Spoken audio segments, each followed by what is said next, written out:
no success in the world can compensate for failure in the home. That's why Club Wealth was founded, to help driven, successful, and busy real estate agents like you double their business while building a strong, balanced home life. Join us each week as high-producing agents and team leaders share their stories and unpack the principles and systems they've used to double, triple, and even quadruple their business while enjoying greater quality of life. And now, here's the latest episode of Club Wealth TV. Hey everybody, welcome back. We have a very special episode because we are sharing a conversation in which Michael was interviewed on another industry podcast. So we're going to jump to that in just a second. First, want to just thank everyone for sharing the show. We so appreciate all the great feedback that we get, both on the Facebook group for the live broadcast and on Apple Podcasts for the reviews and ratings. We really appreciate everyone that takes their time to leave a rating, to give a shout out to one of our amazing guests in their rating and their review so that other people know and get a sense of what the show is like and what to expect and who the guests are. We appreciate everyone that shares it with another agent or another colleague in the business. And with that being said, let's jump into this very special episode. And I'm super excited. Today we are here with Michael Hellickson from Club Wealth. Hi, Michael. How are you? I'm fantastic. I appreciate you having me on today. This is quite an honor. This is very cool. And I got to tell you, I'm really excited about it because of our partnership. It's taken so long to finally get to this point, to get you guys, as an endorsed partner of Club Wealth. And we freaking love Sisu. So it's absolutely an honor to be on today. So thank you. Hey, well, it's our pleasure to have you. And, just so you guys all know, Michael put us through quite a screening to be able to work with Club Wealth, something we've never experienced before. So we'll maybe dive into that towards the end of the show. But as you know, Michael, one of the things we love to talk about in the show is grit. It's really focused on how can these team owners really build wealth and take their lives, not just their business, but their lives to the next level. I know you guys coach a tremendous amount of real estate team leaders. You coach people that run major brokerages. So I want to dive into that, but I really want to go back in time before we get there. In high school, I understand you were actually selling real estate before you graduated from high school. So, I know of kids doing that today. I actually have a son that graduated 2 years early and is a professional photographer. But back when you graduated from high school, which was after when I graduated from high school, but I can't even comprehend in those days actually selling real estate while you're in high school. How did that come about? Well, it's funny. I was thinking about, as a young kid, I was always really motivated. I owned a landscaping company. I say owned. I was too young to have contracts necessarily because, I wasn't 18 yet. But yet I had 20 of the neighborhood kids working for me, and we were mowing lawns and installing landscaping all over town and doing really well with that. But then it really got me thinking. I'd read some books like Robert Kiyosaki's Rich Dad, Poor Dad and all these other things. And I'm reading all these books. I'm thinking to myself, okay, what do I really want to do? And to be really entrepreneurial, it's really, I think people underestimate the amount of grit that it takes to be an entrepreneur. It really does. And, you've got to have a level of tenacity and a willingness to really live on top ramen forever until your business is off the ground and work the 100+ hour weeks and really take it in the teeth from time to time. And long story short, I thought to myself, well, where do most people make and build wealth? So for most people, they build their wealth or hold their wealth in real estate. And then I thought, well, okay, so what am I going to do that's going to give me enough income to really invest in real estate heavily? And it made sense. Well, sales, right? So, all right, well, I guess I'll go sell real estate then. It's a high ticket sales item, and it's going to teach me what I'm wanting to be investing in anyway. And so I got I got all my credits early, so I didn't have to go to school second semester. And so I literally went to summer school between my junior and senior year, which a lot of people look sideways at me like, what are you doing in summer school? What's your issue? Oh, well, I'm not going to go to school second semester. So I turned 18 in March, in January. I turned 18 in January, got my license in March. And by June was the top agent in my office. And that sounds better than it is. Now, I don't misunderstand. All that meant was I was less broke than the other agents in the office. I was still freaking broke. but I wasn't as broke as they were. So, it's funny because after about a year of selling real estate, and I was, like I said, I was working 100-hour weeks. I was sleeping under my desk in my office about 3 nights a week, which, this is before I worked from home. And I was struggling. I was barely making it. My parents literally every single time they would, get on a phone call with me, and they were well-meaning. This is not a criticism of my parents, but they would constantly tell me, you should get a job at McDonald's. You'd make more money. And, they were hammering on me about quitting real estate and getting a real job. And the scary thing is, and the sad part is that they were right. Had I gone and worked for McDonald's, I would have made more money than I was making selling real estate. But most people don't know that, right? Most people think, real estates make hundreds of thousands of dollars a year. And they have no idea the amount of money that you have to dump back into the business, the marketing, everything, all the expenses associated with it. And when it all shakes out, for most real estate agents, sadly, the truth is they're making less than minimum wage. Yeah. And taking all that risk on to boot. So you were a standalone agent, but I want to point out, because so many agents who are on teams don't understand what kind of expenses there are, right? So you were a standalone agent at the time, is that right? I was, and I'll tell you now. You got to remember this is back in 1991, right? Yep. So back when we used to do our contracts on stone tablets and all that kind of stuff. I think back then, wasn't there an MLS book about this wide at the time? I mean, that was before the MLS was online. Is that right? Or was that right? And what they did in our market. So I'm in Seattle.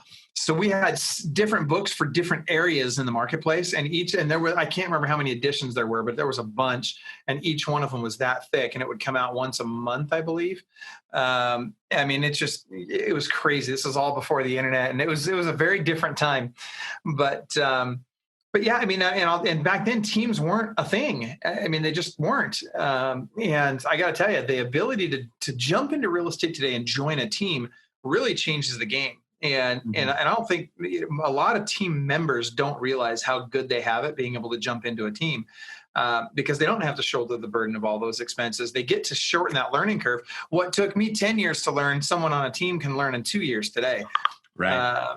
You can really shorten the learning curve. You can do a lot more transactions faster. You can build your sphere of influence faster. Your repeat and referral database faster. There's just so much you can do today when you're on a team that you could never do back in, or even today trying to be a solo agent. Yeah. So I don't think I gave you a proper introduction though. So I really want people to know. So you are the founder, CEO of Club Wealth. Club Wealth is one of the largest coaching companies in real estate. I've heard through the grapevine, I don't know if this is true, maybe you can confirm for us, but I've heard that you don't coach the highest number of agents, but you actually coach the highest number of transactions and volume. Is that right? So Realtor.com actually ran some numbers, and apparently they've got the best data on the planet from everybody I've found out there. But they figured out that a very popular coaching company, I won't mention any names because it rhymes with Fom Terry, but very popular coaching company out there has about 10 times the number of clients we do, but their average client is doing just under 20 transactions per year. Our average client is doing just under 200 transactions a year. So by the time you factor in our 60 plus coaches and hundreds and hundreds and hundreds of clients, and then all their team members, you're talking about thousands of people in the ecosystem. It's a boatload of transactions. It's a different approach. And don't get me wrong, we work with solo agents too, but by and large, our focus is helping people build a business as opposed to, becoming a slave to the job, if you will. And in fact, it's funny, I don't know if you can see this in the background there, but that plaque behind me says, "No success in the world can compensate for failure in the home." That's actually our core value. But anyway, so a lot of folks doing a lot of transactions, but it's testimony to what's going on in the industry right now, right? You think about it, teams are taking over the industry. Unquestionably, and teams are completely taking over the industry. Now, we also coach large brokerages and stuff like that. Brokerage is changing more in the last 2 years than I've seen in my entire career of over almost 30 years now. And, you look at the structure of a brokerage, you look at how brokerages function, you look at, the opportunities within a brokerage, what it takes to run a successful brokerage. Everything has changed. The entire landscape of our industry has changed in the last couple of years.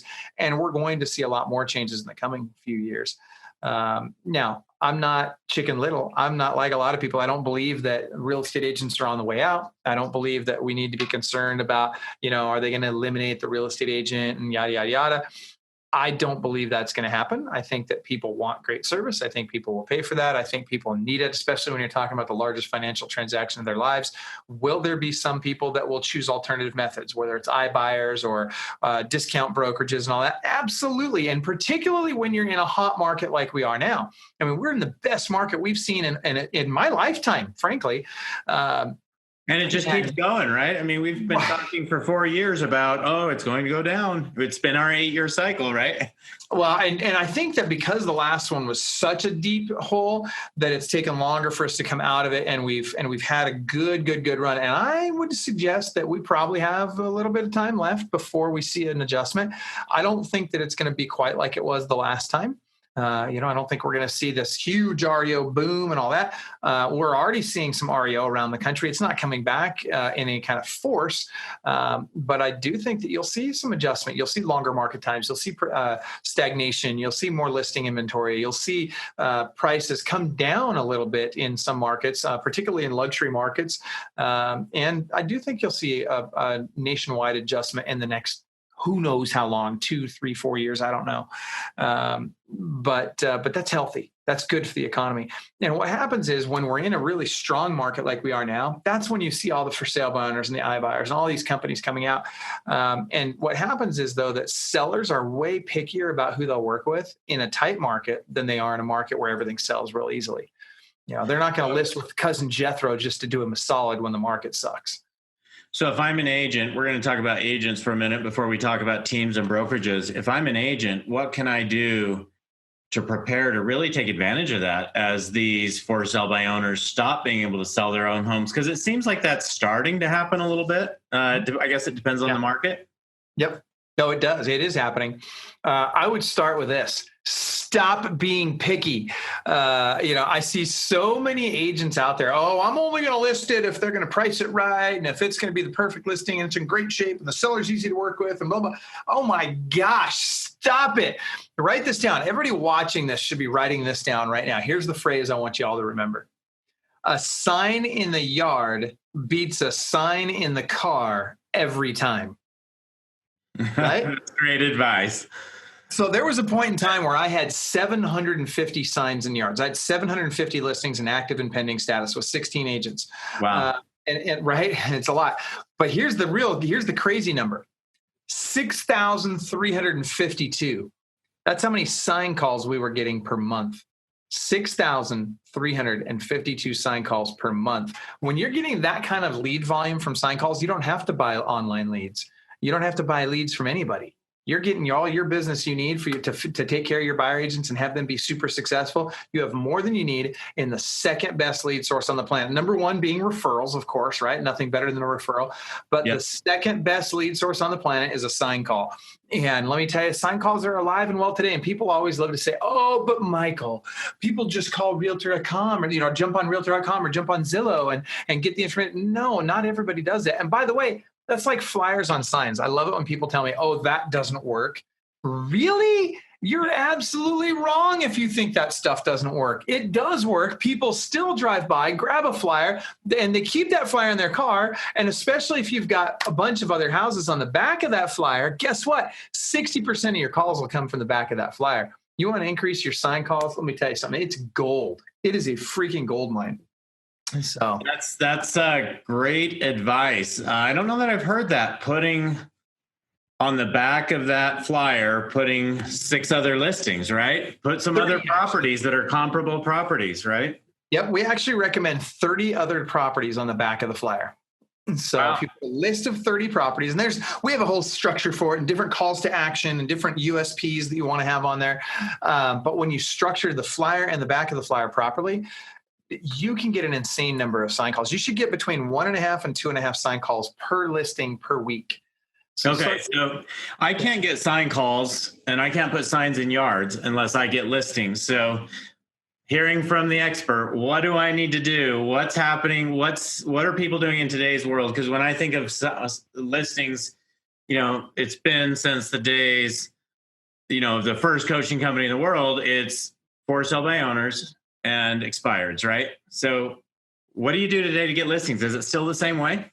So you can do expireds and FSBOs and cold calls and all that. And I don't want to dissuade people from doing that. And if you're doing 0 to 25 transactions a year and you have a limited budget, then those are great ways to chase business, which until you have enough money coming in, you're going to chase business. Eventually, we want to transition you to attracting business instead of chasing business.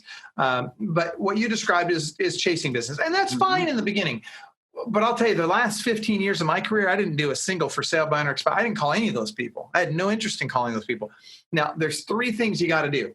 You want to make money in real estate. I don't care what business you're in. You want to make money as the owner of Sisu. Let me tell you the 3 things you got to do on a daily basis, regardless of what industry you're in. Super simple.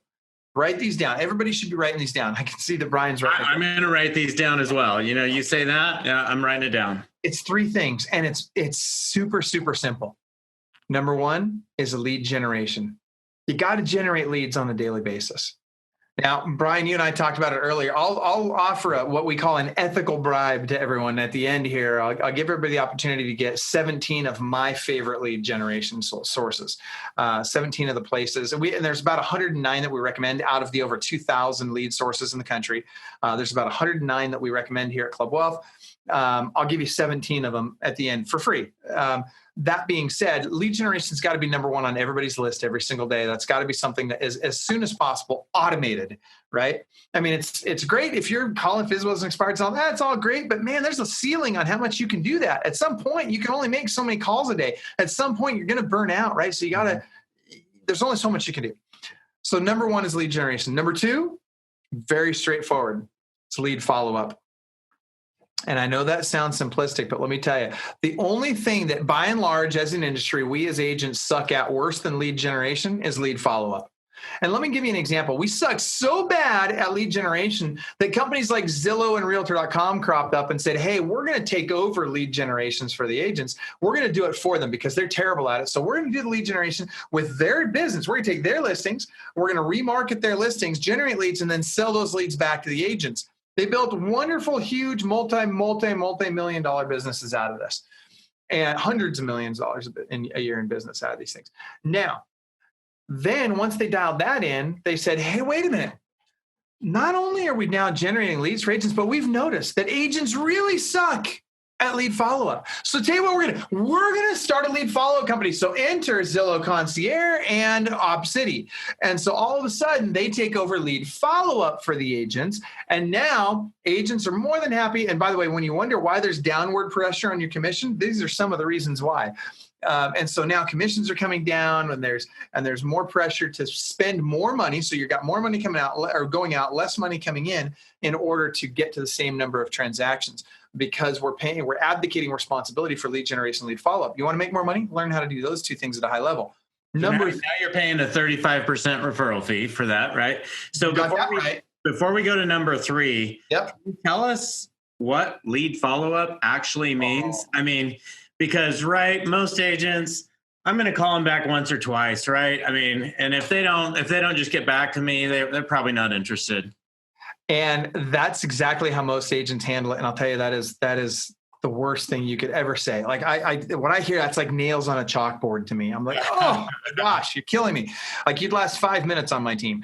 And so I will tell you this is lead follow-up. There's 2 things that are important for lead follow-up. Number 1 is speed to lead. And number 2 is tenacity of follow-up.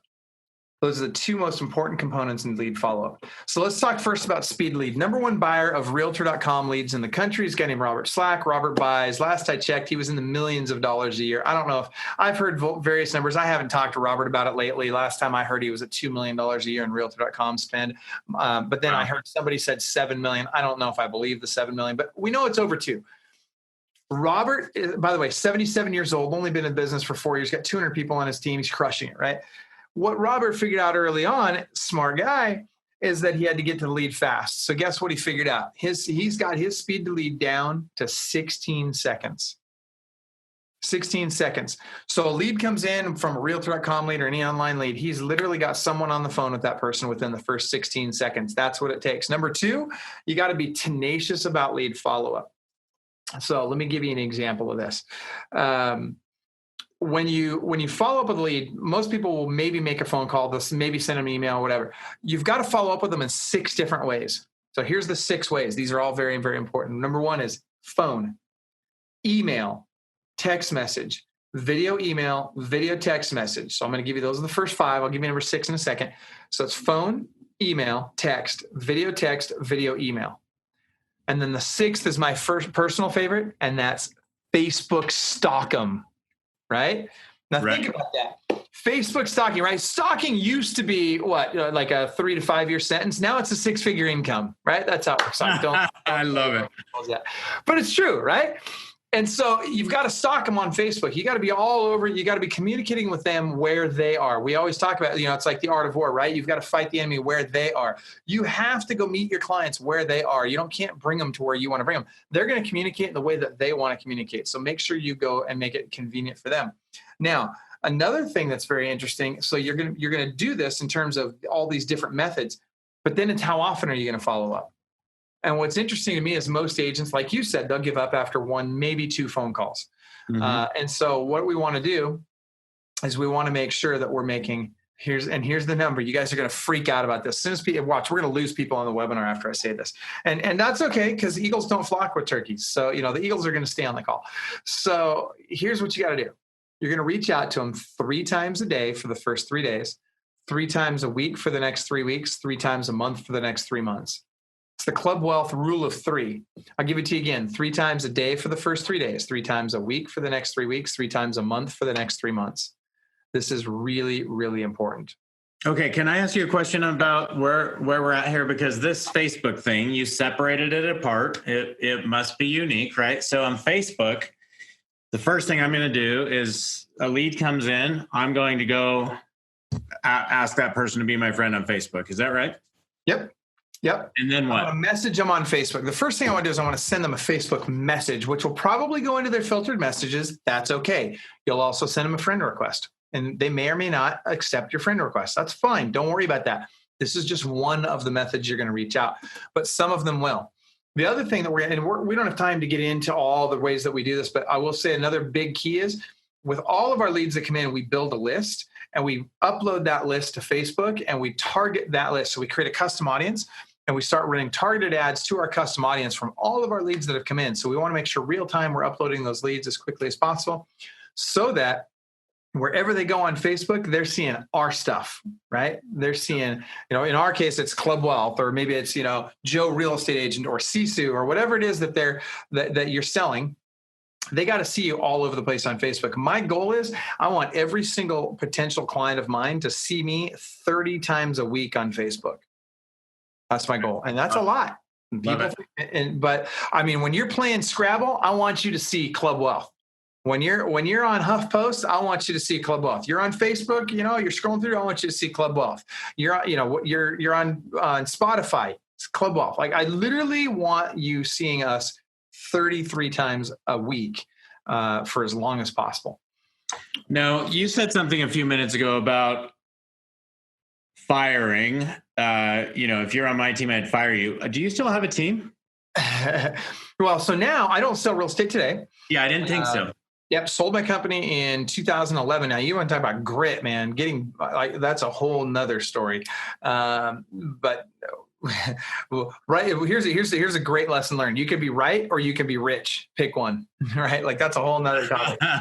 So that said, very well said. I still have a team. So right now, my team at Club Wealth consists of just over 60 coaches, a whole bunch of admin. We've got just under 100 people on the Club Wealth team right now. Okay. And growing, of course. And so it's very much like a real estate team. It's a very similar principle for running any solid company is just like running a real estate team.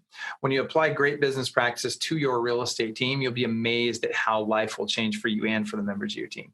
So Speaking of lead follow-up really quick, let me come back to actually, so you got the first two things were lead generation, lead follow-up. Yep. The third one is really important also, and that's lead conversion.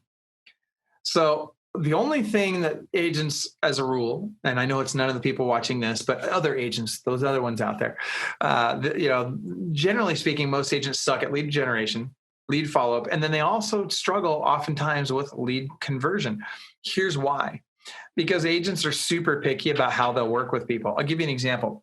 Brian, most agents, when they get a lead, the first thing they want to do is they want to get them qualified, right? Worst thing you can freaking do. That is the dumbest. Share your financials with me before you know me? Yeah, I haven't even met you yet. I mean, watch this. Brian, have you ever been on a blind date in your whole entire life? Have you ever been on a blind date? No. Okay, let's pretend that you had. Let's say so there are people out there that have been on blind dates, right? Okay, so when somebody goes on a blind date, do they walk up to the front door, knock on the door, and all of a sudden the girl opens the door, guy dives right in for a kiss? How's that going to work? Come on, really? Like, that's never going to work, right? Well, I shouldn't say never. There's always that one girl out of 1,000 that's like, oh, I like your approach, right? Like, that's not the girl you're looking for anyway. So that being said, what do? You take her to dinner, you buy her flowers, you take her to a movie, maybe, you bring value to her long before you even try and hold hands with the girl, let alone try and make out with her on the front porch. And yet that's exactly what agents are doing with their leads. They're trying to make out with them on the front porch. Stop it. Like, literally, these people, they don't want you to make out with them. What do they want? Bring them value. They call you up. All they want to know is the price of the house. And you're like, well, let me get you pre-qualified or pre-approved and blah, blah. No, you have one goal on that phone call. You have one goal when somebody calls on one of your leads, and that is, or on one of your lead magnets, and that is get an appointment. Now, depending on the type of lead it is, if it's a longer term lead, like some people are in different points in the buying process, right? If they're super early in the buying process, they may not be ready for a face-to-face appointment to go look at houses yet. That's okay. Then your goal is to build rapport. That's fine. But by and large, your goal is going to be get a face-to-face appointment with this person. Don't worry about getting them pre-qualified or pre-approved. Now, as soon as I say that, I know there's agents out there thinking, but Michael, I don't want to waste my time showing people houses that can't afford them and blah, blah, blah. Well, first of all, listen, if you think it's a waste of your time to go stand in front of somebody that might be able to buy or sell a home, I want you to go check your bank account, because something tells me you're wasting a lot of time on a lot of things right now anyway. So stop thinking like the old you, and let's start thinking like the new you, and let's get into activities that will lead directly to a listing or a sale. Michael, what's the percentage that if you're the first agent to get in front of these people, so again, forget the pre-qual, I'm the first agent to get in front of them, what's my percentage, what's the likelihood I get this business? Well, I'll give you some statistics from the Association of Realtors. So NAR says that 92%, and this is, by the way, a year ago, it's getting more and more every year. So we don't have the numbers from last year yet, but just a year ago, 92% of all home buyers started their search online. Now, here's the number that's crazy, and it answers your question. 72% of those work with the first agent they come in contact with. 72%. Yeah, it's like when you're in high school, right? And you see that girl and you're like, why is she with him? Like, have you ever known an agent that's had a cross sale with another agent, Brian? And they're like, how in the world did anybody select that guy as their real estate agent? Like, what were they thinking, right? Well, guess what? It's because he showed up. It's because he asked for the business. And that's more than you did. And if you would have shown up and asked for the business, they'd be working with you. Given the alternative, they'd be working with you. Why are they working with that knucklehead? Because there was no other alternative at the time. Or he was the first to follow up. Correct. Right? 72%. It's crazy. Here's another great tip on follow-up. When you do get a hold of that lead for the first time, you get them on the phone. Guess what? They're going to get on average 4 to 5 other phone calls from agents when you're on the phone with them. It's a crazy number, right? If it's a fresh, brand new lead and they've just entered their information online. Internet leads. That's internet leads. Shared right? internet leads. Yep. Yeah. Okay. Because that information is getting shared with a whole bunch of different people. And I know agents are out there thinking, oh, but Michael, I buy exclusive leads. Look, there's no such thing anymore. They're not just clicking on Realtor.com. They're clicking on Zillow. They're clicking on your website. They're clicking on Joe Blow's website. They're clicking everywhere. There's no such thing. Watch this. If you think you've got exclusive leads, you need to understand that last year, the Association of Realtors reported, and I don't know the exact number, but it was somewhere in the neighborhood of 85 million leads in real estate and 8.5 million sales, or something of that nature. Mm-hmm. So it was like literally 10 times more than 10 times more leads than there are sales. So believe me, there's no such thing as exclusive leads. But here's what you can do. When you get that lead on the phone, what we know is that during that first 5 minutes is the flurry of activity where they get the most calls from agents. And we also know that those agents will probably never call that person a second time. So what do? Keep them on the phone for 5 minutes. And you'll eliminate most of the competition because they're not going to call them back. And by the way, if you do a good job building rapport, the buyer's not going to call them either. Great tips for agents. Let's shift gears now, because I know when I was sitting in Vegas with you, I met you at Inman. It must have been 6 months ago since Inman's coming up. With Chris Waters. Yeah. So Chris and I were sitting there. You came up. I met you, and I think we spent the rest of the day together just hanging out, and I was just learning all these cool things from you. Yeah. So anyway, while we were sitting there, I saw all kinds of team owners and franchisees who own brokerages walking by and talking to you, and you're like, oh, yeah, we coach them. Yeah, they do 2,000 transactions. They do 500 transactions.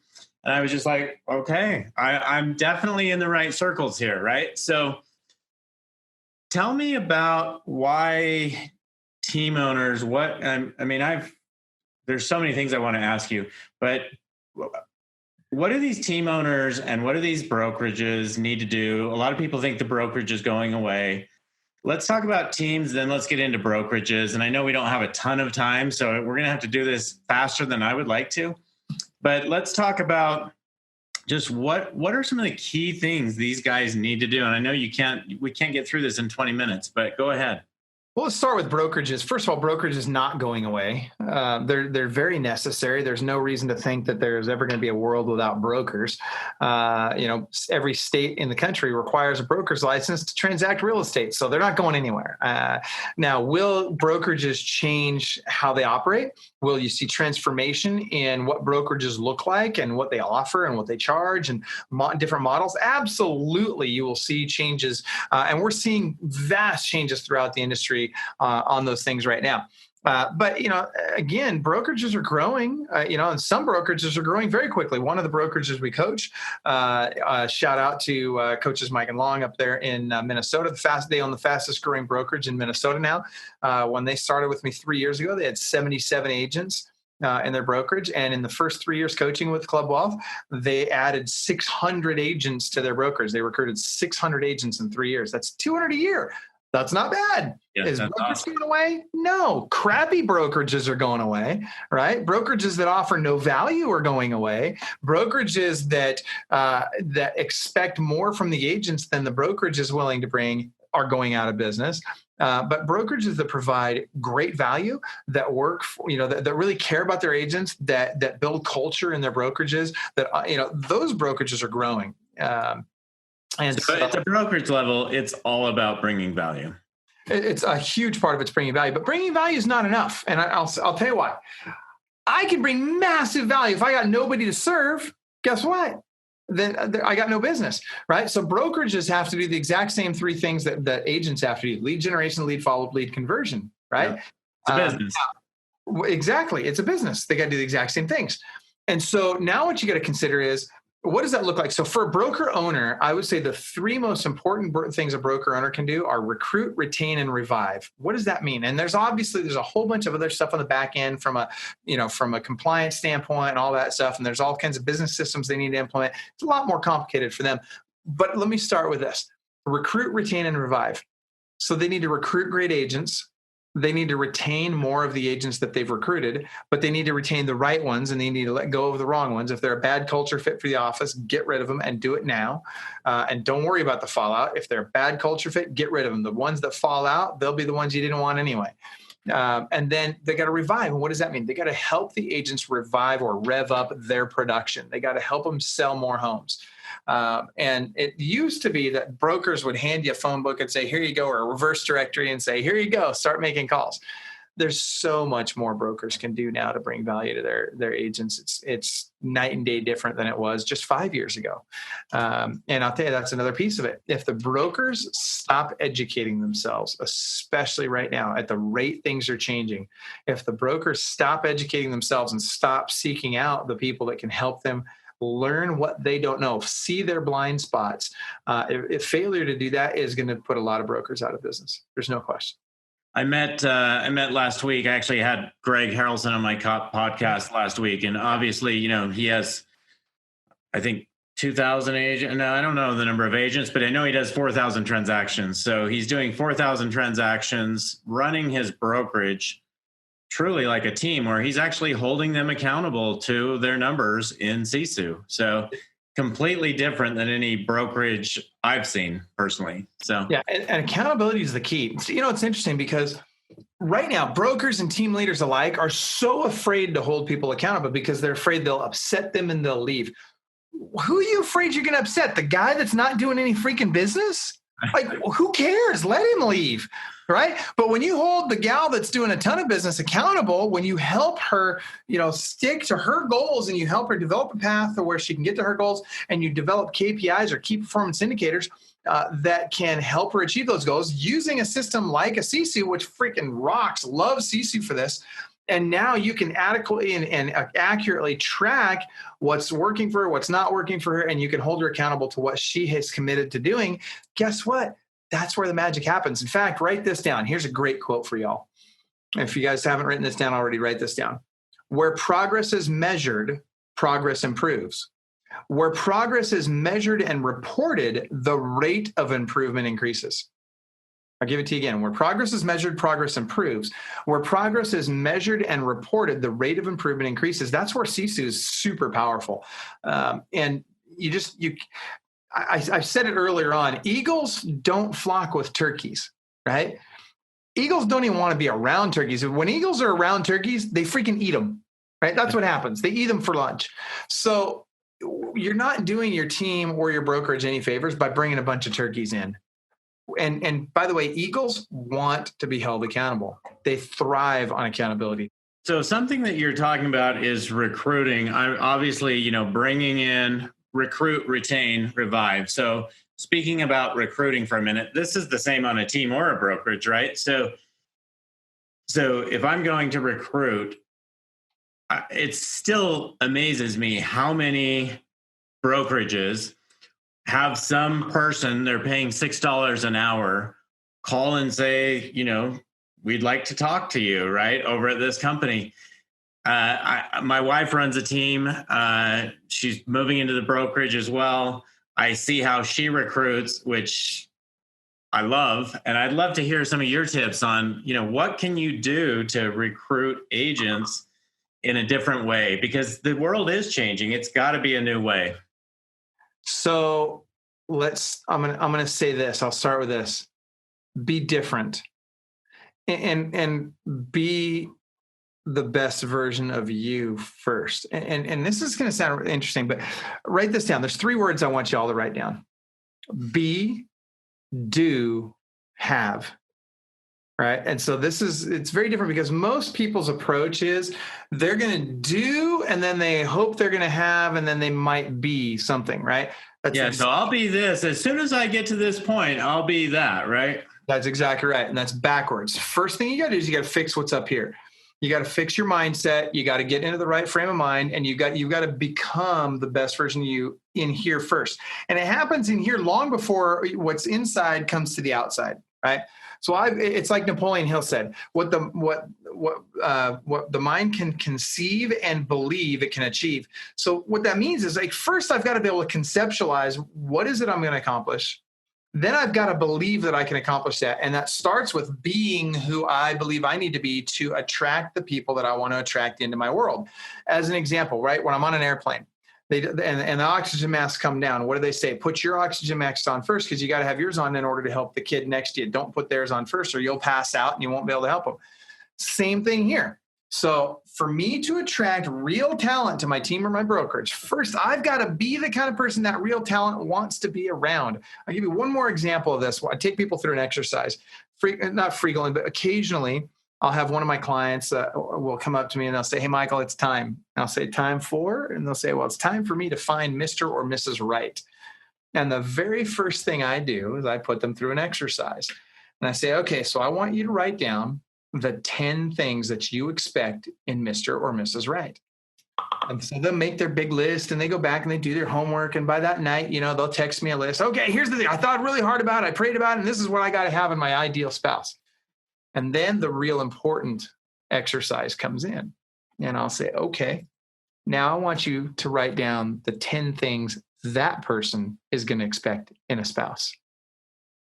And so then they start writing down the 10 things that person is going to expect in a spouse. And before we work on how do I go find my spouse, we work on how do I become those 10 things that person's going to expect in a spouse. And let me tell you, I'm batting 1,000% right now, 100% of the people that I've done this, that I've gone through the whole exercise with, in 6 months, they're married to their soulmate, literally 6 months, 100%. Not bad, right? So maybe you need to pivot and make another business, right? It's time for you to start another business on the side here, Michael. We're definitely not in a hurry to go down that road, but I will say this: it's the same thing in business, right? If I want to attract people to my brokerage, what do I want to attract, right? What kind of do the exact same exercise? What type of people do I want to attract to my brokerage or my team? Make a list of the 10 qualities those people possess. Then when I see the 10 qualities those people possess, my next exercise is, what do they expect in a team leader or a broker? Write those 10 things down. Then go to work on becoming that.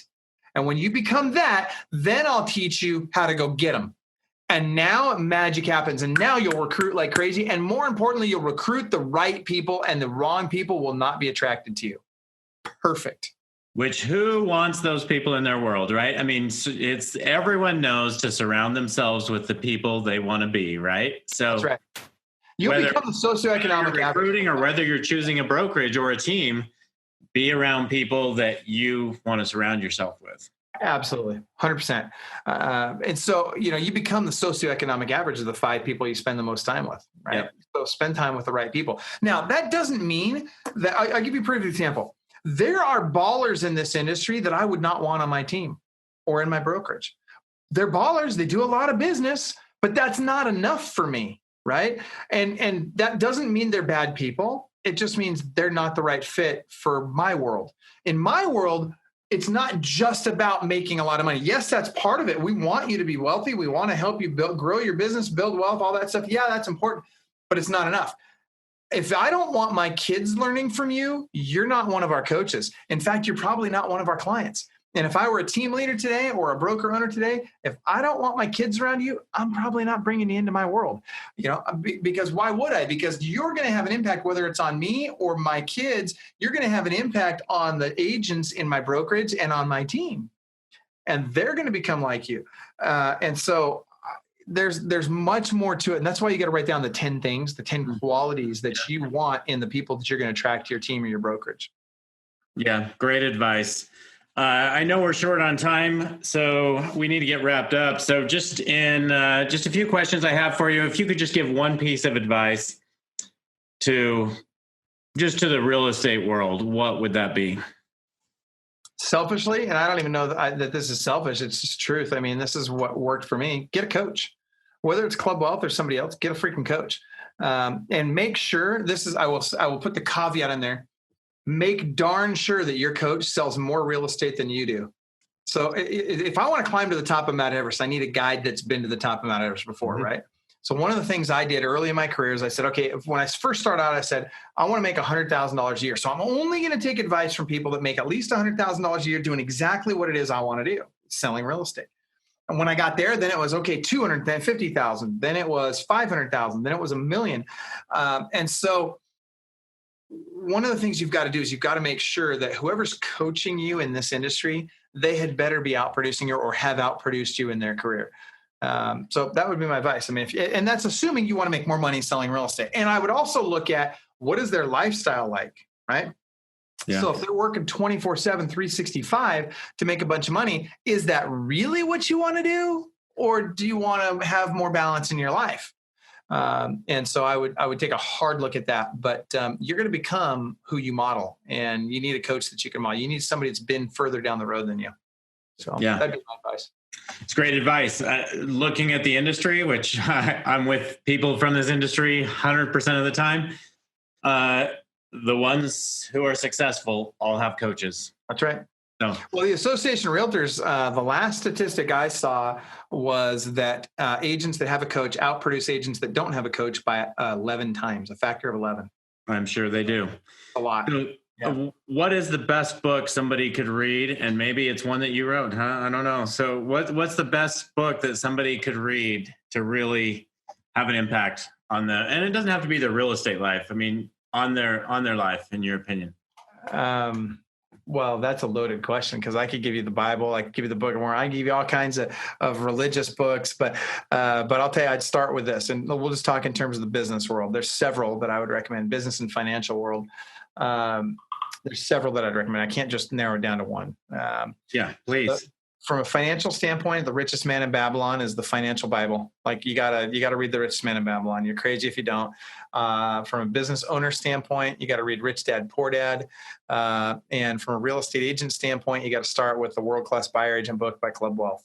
And yeah, I'm saying that because, we wrote the book, but there's a reason why we wrote the book. It's a collaboration of a bunch of our coaches, #1 bestseller on 3 different Amazon lists. And if you're going to sell real estate, that's where you start. You got to get that book. But those are all 3 of those. Book again? What's that? What's the name of your book again? It's the World Class Buyer Agent. World Class Club Wealth World Class Buyer Agent book. Okay. And you can get that. You can go to clubwealthbook.com and you can get that. It's on Amazon. And but all 3 of those books, I would say you got to read all 3 of those books. In fact, we feel so strongly about those books, we literally give them to everybody that signs up for coaching. They're that important. Yeah. Okay. I know you're short on time. You have a cutoff here in a few minutes. So what's the best way for people to reach you? And if you want to throw out, some generous thing for our listeners, you can do that too. I love it. So we talked earlier about, I give you guys what's called an ethical bribe. An ethical bribe is where I'm going to give you something you want really bad that will move the needle for you in a big way in your business. And that is, we know there's over 2,000 lead sources in real estate. There's about 109 that Club Wealth recommends. And I'm going to give you 17 of the best ones for everybody that does what I'm about to share with you. So I'm going to share my screen and tell me if you can see that screen now. Yep, I can see it. Make sure and spell this out as well. A lot of our listeners may be working out or driving while they're listening to this as well. So, all right. So what I want you to do is grab your cell phone right now. And by the way, those of you that do it right now while you're watching this, we'll give you a little added bonus. So instead of just 17, if you'll actually grab your phone and text 727-287 5993. You're going to so it's 727-287-5993. You're going to send a text message with the words Club Wealth, 2 words, Club Wealth, to that number. If you'll do that right now, and instead of waiting, if you'll literally just stop, jump off the treadmill, whatever, just for a second, send that text message right now. And instead of 17 of our best lead sources, I'll give you 31. And I will promise you this, it will move the needle for you. And a lot of the lead sources I'm giving you are completely free and don't take time of yours either. Once you set them up, they're on autopilot, they're referral fee based, right? So you only pay these lead sources if you actually get business out of it. But I would absolutely go there. Again, text 727-287-5993, text the word Club Wealth there. Now here's the ethical bribe. So what I want you to do, what you want is you want these lead sources. What I want is I want the ability to offer you another ethical bribe. So what's going to happen is when you send that text message to that number, here's what we're going to do. Someone from my office is going to contact you, and they're going to make sure that you got the lead sources. So we're going to verify that you got the stuff that we promised you. Then they're going to offer you a free 55-minute call with one of our coaches. And the person that you'll be on the phone with is someone who has done more business than you have by a large margin. Maybe someone who's done over 1,000 transactions a year, depending on what your production level is at. And it's a 55-minute call where they'll literally look at your business. They're going to analyze it. They're going to look at what works for you, what doesn't work for you, what's worked in the past, what hasn't worked in the past, where the holes are in your business, what you want to accomplish, what you're willing to do and not willing to do to get there. And then they will literally build you a roadmap for the next 12 months on exactly what you need to do. You'll leave that call with that roadmap. They won't pitch coaching to you. They won't even tell you about coaching unless you ask them to. So literally, because these are complete no pitch call. So you literally have to say, hey, tell me about coaching. Otherwise, they're just going to do the roadmap for you, give you your next 12 months on what you need to do. You can do this once a year with us for free. And that's it. And that's our ethical bribe. First of the year, do your business planning, right? If you haven't done it, do it. Yeah, and why not do it on the phone with somebody in a non-competing market to yours who does way more business than you and who coaches agents on a daily basis on how to do this? I mean, and it could be any one of our 60 plus coaches who are out there crushing it. We've got coaches that do as many as 3,000 transactions a year. So, and yes, they'll take 55 minutes with you to go over that with you. So anyway, there you go. So text Club Wealth to 727-287-5993. And that's it. All right, Michael. Well, thank you for the ethical bribe, and thank you for all of your wisdom, sharing that with us here today. It's been a pleasure, and I look forward to catching up with you soon. Me too. And Brian, thank you very, very much. And I cannot begin to tell you how grateful we are with our partnership with Sisu. You guys are crushing it for our clients. We appreciate you a lot. And I apologize. I know we put you guys through a heck of a vetting process, but our clients are really picky about knowing that when we refer a product, it freaking works. And Sisu works. And so we figured that out after putting you through our 6-month vetting process. And man, let me tell you, we are happy to tell the world about you guys. Great. Well, thank you so much. We're honored to be a part of your program. So looking forward to getting closer with more of your clients as well.